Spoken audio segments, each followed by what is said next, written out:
Maintenant, nous avons une troisième méthode. La troisième méthode consiste à prendre les trois repas, oui, oui, les trois repas, ceux du vendredi soir, du samedi matin et de Sa'ada Shlichit, au même moment, c'est-à-dire le vendredi soir. Alors, ma maison, comme je vous ai dit, est cachère. Je mange mon premier, parce qu'il y a certains poskim qui autorisent de consommer le soir même les trois repas. C'est sûr que d'après la Kabbalah, ce n'est pas tout à fait recommandé. Et aussi, d'après le Shulchan Aruch, certains poskim disent que non. Mais il y a d'autres poskim qui nous disent qu'on pourra prendre les trois repas le soir même, c'est-à-dire le vendredi soir. Donc, je fais le kiddush sur du jus de raisin ou du vin. Je fais netilat yadayim, soit avec bracha ou sans bracha, ça dépend de la quantité de pain que je vais manger. Ensuite, je fais un motzi lehiminaret, je mange. Après, je récite mon Birkat Amazon et j'attends une demi-heure, 40 minutes. Donc j'ai commencé les repas à 5 heures d'après-midi, juste après le plat Gaminha, et j'attends une demi-heure, 40 minutes. Donc à 6h moins 20, je reprends le deuxième repas. Donc je vous conseille de prendre des petites quantités à chaque repas. Comme ça, vous pouvez manger les trois repas. Donc des petites quantités. Dans le premier repas, par exemple, vous mangez un petit peu de poisson, et c'est tout, avec du pain. Vous faites le Birkat Amazon, vous attendez une demi-heure. Après, à 6h moins 20, vous refaites Netilat Yadayim, sans kiddush, parce qu'on l'a déjà fait. On refait Netilat Yadayim. On mange des salades avec du pain, des petites quantités. Ensuite, on récite le Birkat Amazon. Donc, il est 7 heures. À 7h30, une demi-heure après avoir récité mon Birkat Amazon du deuxième repas, je fais la Seuda Shlichit, le troisième repas, le vendredi soir. Et à ce moment-là, je mange ma viande avec du pain, je refais le Birkat Amazon, et voilà. Donc j'ai fait mes trois repas tout le vendredi soir avec un seul kiddush. Je ne fais pas le kiddush à chaque repas. Donc à ce moment-là, une fois que j'ai fini mon troisième repas qui s'appelle la Seuda Shlichit, il faudra ramasser tout le chametz qui restera, s'il en reste, mais on prendra des petites quantités, d'accord? On ne va pas laisser carrément des gros morceaux de pain, c'est pas sage. Donc, après la Seuda Shlichit, que j'ai fait mon Birkat Amazon, je prends le pain qui reste, des petites miettes, et je les jette avec tout le hametz qu'il y aura dans les toilettes. Après avoir mangé kazaït ou bien kabetza à 30 ou 60 grammes, alors on se lave bien les mains pour enlever tout le hametz, on se lave la bouche et aussi les dents de façon à ce qu'il n'y ait plus de hametz à l'intérieur. D'après Rabbi Ovadia Yosef, on a tout à fait le droit de se laver les dents pendant Shabbat, sauf pour une personne qui est malade des gencives et que le sang va sortir de ses gencives. Alors là, on fera tout pour se débarrasser du chametz, on nettoiera bien le parterre pour enlever le chametz. Et là, regardez pourquoi c'est mieux de manger dans des assiettes et des couverts jetables, parce qu'au moins on n'aura pas besoin de faire la vaisselle. Parce que si on fait la vaisselle, c'est pas pour Shabbat. D'accord? Donc, si par exemple, parce que aussi il y a des conditions par rapport à la vaisselle jetable. Si l'on mange dans des assiettes ou des vaisselles jetables et qu'il n'y a pas de vide ordure dans l'immeuble, s'il y a un vide ordure, pas de souci, on prend la nappe en plastique avec toutes les assiettes à l'intérieur, les couverts, le manche, etc. Hop là, on sert et on le jette dans le vide ordure.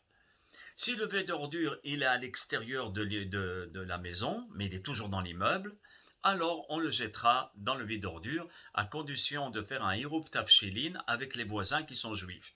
Regardez la vidéo du Eruv Tafshilin qui nous permet de porter dans l'immeuble s'il y a des juifs. S'il n'y a pas de juifs, pas de problème, vous avez le droit de circuler avec votre gros sac de Hametz et le jeter tous les plastiques, les couverts en plastique, etc. dans la poubelle. Maintenant, si il y a un Eruv, alors il sera autorisé de jeter tous ces assiettes, ces couverts, tout ce qui reste, à l'extérieur de la maison, dans la décharge publique, parce que la poubelle n'appartient à personne et à tout le monde. Ça veut dire que ce qui est à l'intérieur, ça s'appelle hefker. Ça veut dire c'est à personne. Mais à moins que ce soit un fou qui veut absolument manger les restants d'une poubelle, et ça, la Torah ne s'adresse pas aux fous.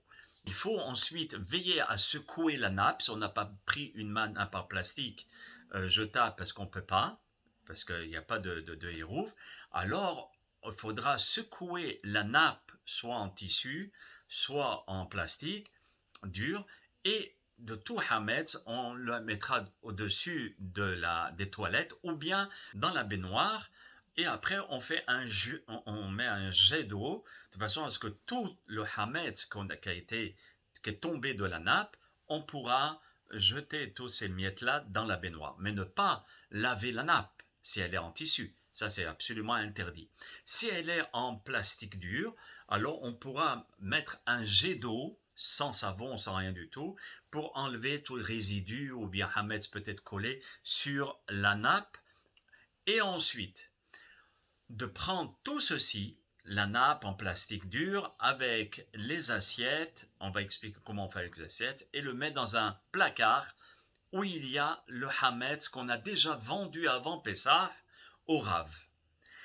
Maintenant, s'il y a des morceaux de pain entier, alors, comme j'ai dit tout à l'heure, il faudra bien les émietter de façon à ce qu'il y ait au moins pas plus que 27 grammes à jeter d'un coup. Vous voyez, ça veut dire que chaque morceau, il ne faut pas qu'il ait 27 grammes, c'est-à-dire un kazaïd. Il faut qu'il soit vraiment plus petit. C'est pour cela que je vous demande de les émietter et de les mettre dans des petits papiers et de les jeter dans les toilettes un après l'autre. Ensuite, il faudra immédiatement nettoyer chaque endroit où il y a eu du hametz, là où on a mangé, etc. Et Shabbat, de balayer le sol de la maison. Il est permis de balayer pendant Shabbat si c'est un parterre qui est lisse. Ce que la Gemara a dit, c'est que lorsque le parterre est avec des bosses et des trous, etc. Mais généralement dans les maisons, le parterre est lisse. Donc on pourra le nettoyer. Après avoir tout nettoyé, de faire attention aussi au pantalon, parfois il y a des petites miettes qui se mettent dessus, et puis on marche, et après on rentre dans la chambre, et boum badaboum. Pendant Shabbat, on pourra manger tous les mets, ça veut dire le lendemain matin, Shabbat matin, ou Shabbat après-midi, comme je n'ai plus de chametz à la maison, mais qu'il faut quand même me reprendre un repas, parce que je ne peux pas réciter le kiddush sans repas. Un repas, c'est quoi? C'est avec des céréales, comme je l'ai dit au début du cours. Alors là, on prendra une matzah ashira, et après avoir récité le kiddush de Veshameru Beni Israël, je récite sur la matzah ashira Borimin et Mezonot, je mange ma matzah avec mes salades, etc. Il n'y a plus de pain, naturellement. Je mange mes salades, mon poisson, ma viande, avec de la matzah ashira, et après avoir mangé, je fais à la mihya. Je récite la bénédiction après avoir mangé de la matzah sucrée, la matzah au vin. Et pourquoi je vous préconise de manger de la matzah ashira ou des gâteaux kasher les Pessah? Parce qu'on ne peut pas faire le kiddush, à moins que vous preniez un réveillite d'un coup, 86 millilitres d'un coup, et certains décisionnaires le permettent. Mais je préfère que vous mangiez des céréales, ça veut dire des gâteaux kasher les Pessah, ou une matzah sucrée, pas la matzah normale. Et naturellement, ma maison, elle est cachère déjà depuis le vendredi soir. Parce que depuis déjà vendredi soir, j'ai récité à Kol Hamira, etc. J'ai plus de Hametz. Donc samedi matin, je suis tranquille.